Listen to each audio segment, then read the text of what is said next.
in the bathroom. I'm gonna move back all the way right here so you can see me. Y'all, my hair, don't even mind. Don't even ask why it's like this. I don't got no explanation. I have explanation, but I don't feel like giving it out. Right now, we're gonna be talking about some other things. Okay, we're gonna be talking about some other things. So I have, first off, I want to say that I had 2 videos that I've made that I have not posted. That's the first thing I want to say. This is probably gonna be the first video I post.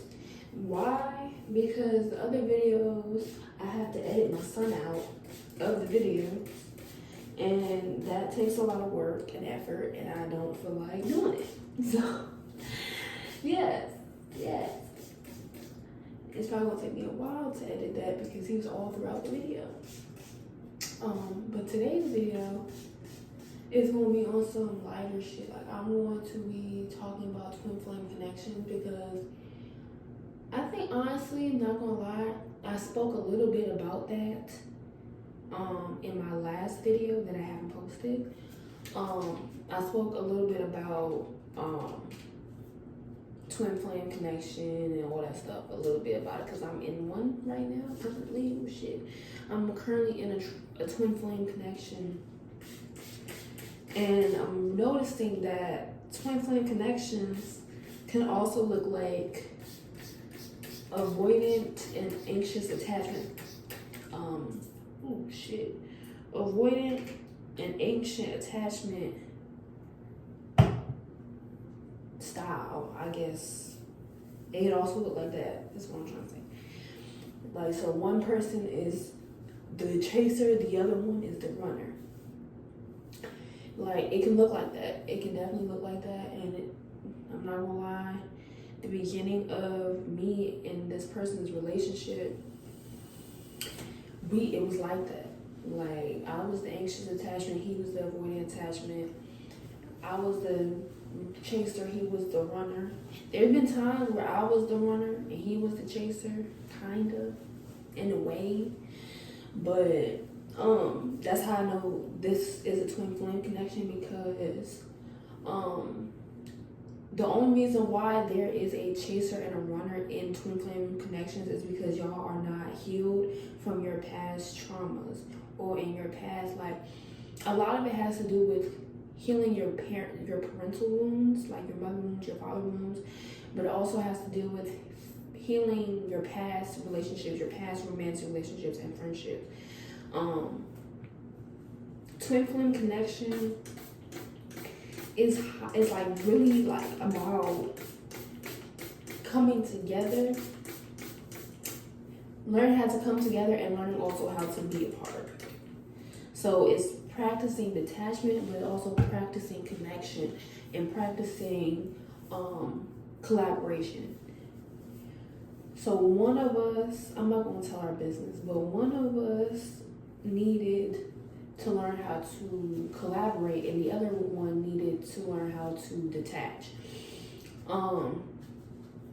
And with being said with that, like, y'all in a situation where you feel like you're really anxious and the other person is extremely avoidant, but like, you know, and y'all have like arguments or y'all have disagreements that, you know what I'm saying, y'all never really patched. Like, y'all just end up being okay, just either with time or just like one of y'all apologizes to the other one and like everything is good because y'all apologize, but y'all never really talked about the issue.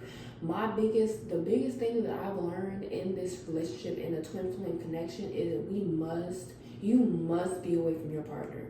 When it is time for separation, use that time for self-reflection. Use that time to understand yourself and your shadow when it comes to a relationship. What are you not giving yourself? You know what I'm saying? What are you not giving yourself that you want your partner to give you? On top of that, what are you not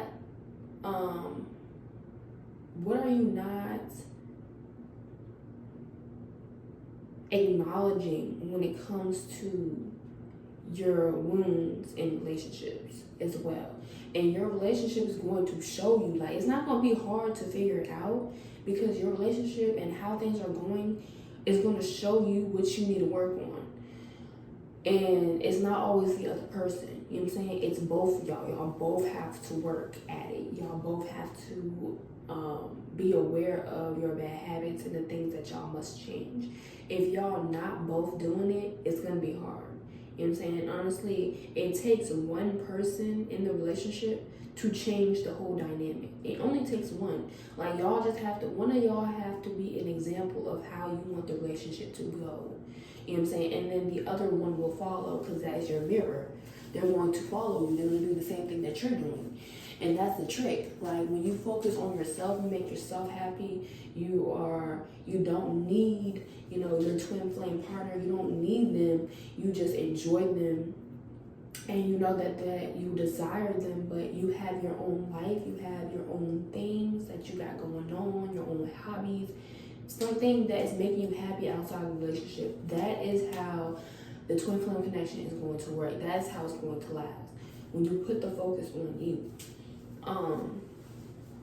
When I realized that, y'all, when I truly realized that, and I was like really started to focus on the good in my relationship and the things that I feel like is going right, every single time that I led with that, things started to feel way more lighter.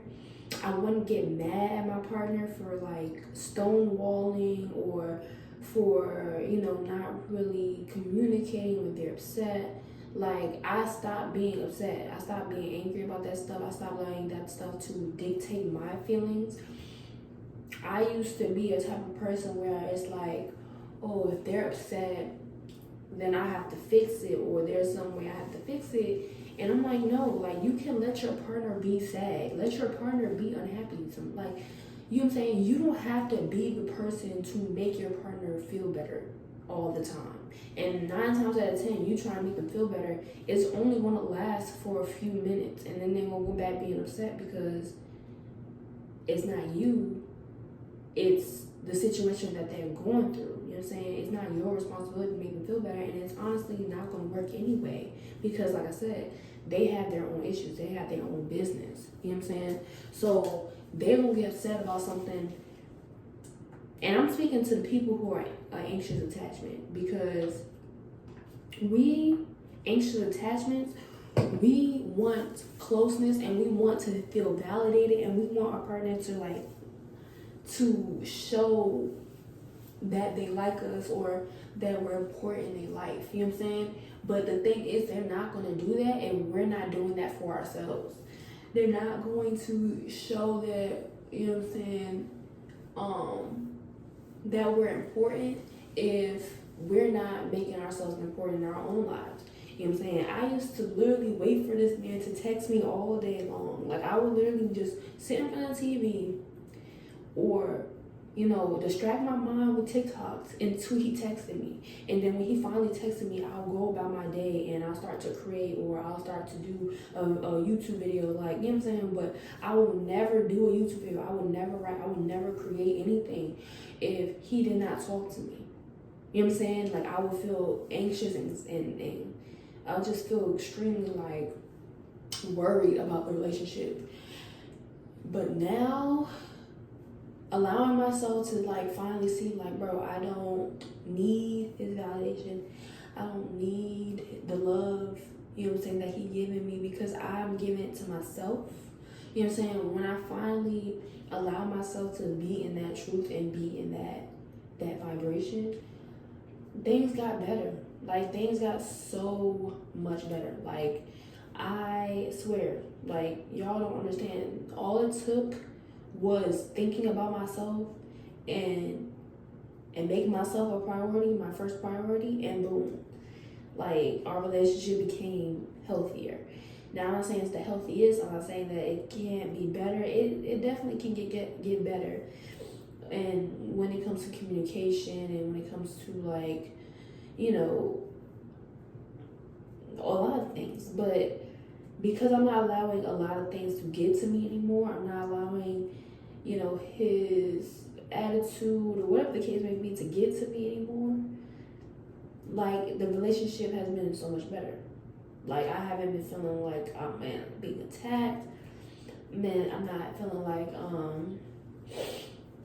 he's mad at me all the time, even when it seems like it. Like, I just know that he has his own issues going on, and when he's upset, I know how he get. You know what I'm saying? So it's not. I feel like it's all about learning about the person that you're with, and it's all about not being worried or affected by their silence or just by their weird tendencies. You feel me? Because everybody has weird tendencies. Everybody has green and red flags. You know what I'm saying? Like, no relationship is perfect, none at all. And you have to learn how to be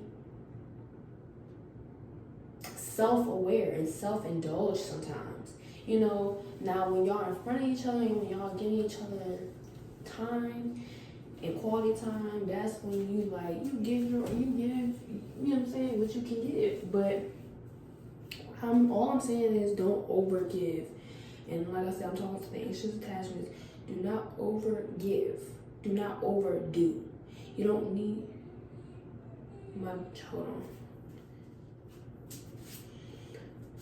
Okay, y'all, I gotta hurry up, because my son is waking up.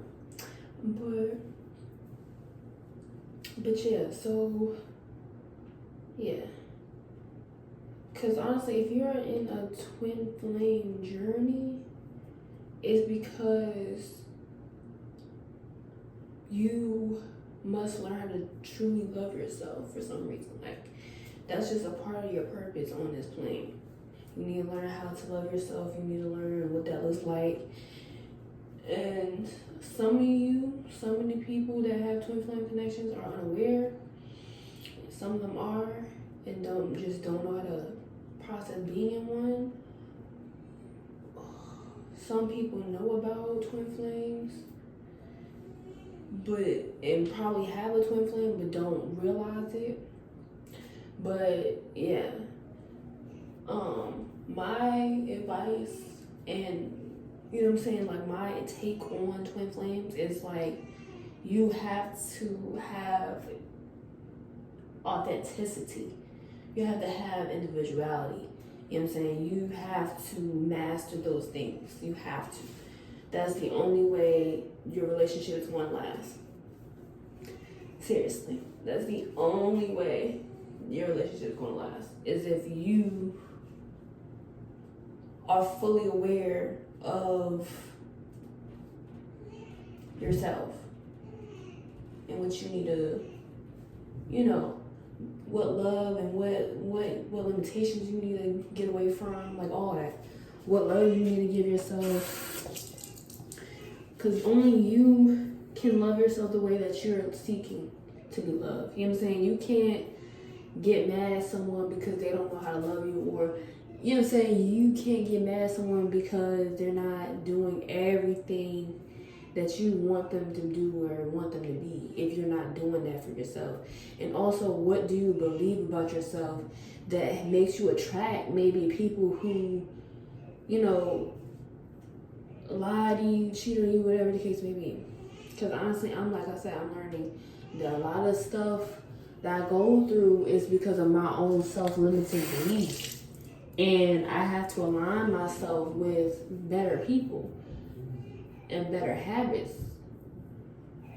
So that's on me. That's my responsibility. That's not on my partner. That's not on the world to do. That's on me to do. You know what I'm saying? The world is not going to influence you to be anything different. You have to influence yourself to be something different.